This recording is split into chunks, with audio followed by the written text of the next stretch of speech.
Hello ladies and gents, welcome to the channel. So James Bond, No Time to Die is doing gangbusters. Mega money. Now, I myself personally, not a huge overall fan of this film. I've reviewed it and my review here is on the channel, but this is really good for the industry. So let's remove all of my, personal sort of opinions to one side about this film. It's doing great. It's blowing up, and that's great for the industry, which makes me very happy. Doesn't matter what makes the industry succeed. It's just good that the industry can keep going. I mean, obviously, draw the line at some, bizarro kind of films here and there, making the industry succeed. But No Time to Die is fine. It's not massively offensive. It's just not particularly great either. So here we go. Look, this is an article over on Deadline.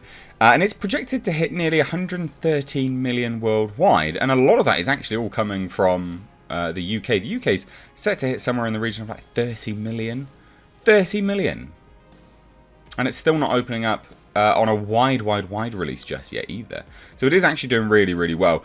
And comparable, I guess, in some regards, and I know people will really hate me for saying this, but it is comparable in some regards to the likes of Dune. Dune released opening weekend in like 24 markets, then the following weekend subsequently in like 35, if I remember rightly. And yes, that film hasn't hit absolutely, smashed the records, but it opened in tiny markets and has been doing pretty well. This has opened up in the, those markets plus additional ones and is doing mega money. So if this is anything to go by, actually, Dune, which had more views on the initial trailer, thus kind of a gauge of interest, may actually do better. But this will provide a lot of confidence to studios. So let's dive into it, ladies and gents. Let's dive into it, shall we?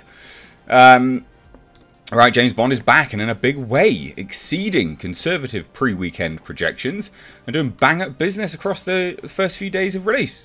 MGM, Eon, Universal's, that's a whole group of people, No Time to Die is now poised for an estimated $112.9 million opening weekend. Good, still, as good as that is, just as a caveat here, it needs to make somewhere in the region of $800 to $900 million. It's not a success just yet, but it's good for business. This is good for business because a movie studio will look at this and say, right, if we don't spend nearly as much money as these plebs did on James Bond, we can make loads of money because people are still going out and watching films. That's basically the way you have to look at it here. Now anyway, so that's at the international box office, and that means that through Sunday, the Daniel Craig starrer will become the first Hollywood movie to launch to $100 million overseas during the pandemic without China in the opening suite of markets. Because yeah, remember that's international. It's not open properly in the States. It's not open in China. So it is doing really well. It is doing well. And again, like I said, remove my personal thoughts on this film out of the way because I've done a live stream on it. I've spoken about it. It's great that it's doing well. It's fantastic for the industry. It's really good. So, directed by Kerry Joji Fukunaga and widely praised, although boots on the ground are mixed. If you look at actually, people's reviews, they are mixed. Like, the individuals that have watched it and then the people that are commenting on the reviews of people that have watched it. Yeah, it's quite mixed actually. It is though widely praised. I will give it that.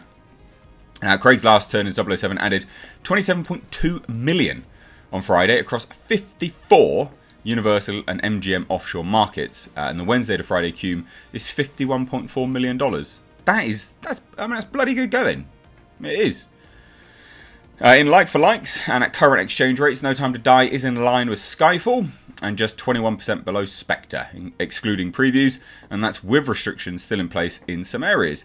The UK naturally leads all play with a 14.2 million cume through Friday, and the full weekend is on track for $30 million, which would actually overtake Skyfall's 3-day debut. And make No Time to Die the market's top film of the pandemic era in just 4 days of release, which is good. Can't argue with that. That is good. Now on Thursday, No Time to Die scored the best IMAX opening day of the pandemic in 14 markets, including UK, Ireland, Denmark, Germany, Italy, Sweden, Switzerland and Hong Kong, as well as the biggest IMAX opening day of the Bond franchise in 9 markets, including UK, Ireland, Germany, Italy, Switzerland, Denmark and Hong Kong. Now I will say that actually surprises me because I would have thought June would have been that. Like, James Bond to me isn't a movie, this is just personal opinion by the way, James Bond to me isn't a movie that you must see on IMAX, right? Like I don't look at the trailers and go, oh, must see that on an IMAX. Like I look at Dune and I'm like, oh, must see that on an IMAX to get the sense of scale. Whereas this one, I'm like, oh, I can get the sense of scale on a normal screen, and I did watch this on a normal screen, and it was fine because I understand the sense of scale of the film. But we know, whatever. I mean, more for people going and watch it on a good screen like IMAX. I do like IMAX screens. Now, overall, for the debut session, Universal's markets are expected to account for $88.5 million, while MGM will be at $24.4 million. And here's a closer look at the individual markets, beginning with Uni's hub. So this is kind of important-ish, I guess. It's just a good breakdown. So UK and Ireland, there was 7.6 million. So that's 007 and Co. added 7.6 million. That's just Friday, which represented 92% of the total market. This is the third highest ever Friday gross in October. That surprises me. But then it's only been recently in the last few years that we've started to see the shift that studios have been making, going, yeah, any month is actually good to release a movie. Most people just want to watch movies, which has always surprised me, to be honest. That the time for that I think is now going, slowly waning, and good. And it's the third highest ever gross, the third highest ever Friday gross in the Bond franchise. Friday's box office overtook Thursday's record-breaking opening, claiming the highest single-day gross for the pandemic and the highest since Star Wars The Rise of Skywalker in December. That's not that much of a surprise. Again, boots on the ground, Rise of Skywalker, not a lot of people were that interested in that in the UK, to be fair. It is the 12th highest grossing Friday of all time, and the Thursday and Friday score makes No Time to Die the 10th highest grossing title of the year. I mean, again, that's not hard to do. In fact, actually, that's the 10th highest grossing. That's not that good. That's of the year. We've been in a pandemic, so all right. Anyway, Germany reached a 6.4 million cum on Friday, adding a terrific 3.4 million for the day, and the full weekend estimate is 14.8 million, which is actually really good. I'm surprised it did so well, and that's great because coming in, Germany was one of the areas of concern, which makes a lot of sense. Japan, which bowed Friday, opening to 1.6 million, good for the biggest Friday opening day of the Bond franchise and second biggest MPA opening day of the pandemic. The weekend is expected to reach 5.9 million, with all major exhibitors now operating at full capacity and no restrictions on, which is surprising because Japan's had quite a lot of COVID restrictions, actually, if you didn't know.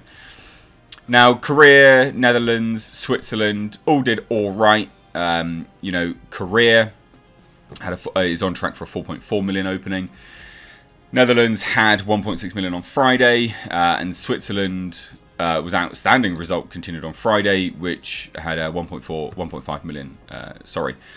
So you can see it, like all these markets, they're not huge markets, but they're all doing really, really well. So there you go. I mean, that's honestly not much else really to go into here. Now we do have, you know, previous Friday update, etc., etc.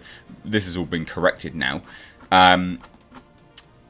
It's doing really well. This is great for the industry. Look, remove my opinions of this film to one side because that doesn't matter. I've done my review. I don't need to sit here and, you know, lambast it anymore. There's no point. The fact that this is doing well is really, really good. It bodes fantastically well for the industry. Most movie studios will look at this and go, fantastic, great.